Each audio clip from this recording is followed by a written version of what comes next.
হরে কৃষ্ণ, রাধে রাধে। আমি গীতা, গীতার কথায় আপনাদের সুস্বাগতম। আজকে আরেকটি ভিডিওতে গীতার নবম অধ্যায়ের 14 নম্বর শ্লোকটি পাঠ করছি। আপনারাও কিন্তু আমার সঙ্গে অবশ্যই পাঠ করবেন। ওং নমো ভগবতে বাসুদেবায়, ওং নমো ভগবতে বাসুদেবায়, ওং নমো ভগবতে বাসুদেবায়।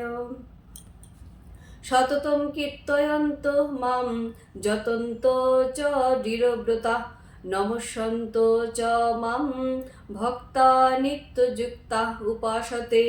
অনুবাদ: দৃঢ়ব্রত ও যত্নশীল হয়ে সর্বদা আমার মহিমা কীর্তন করে এবং আমাকে প্রণাম করে এই সমস্ত মহাত্মারা নিরন্তর যুক্ত হয়ে ভক্তি সহকারে আমার উপাসনা করে।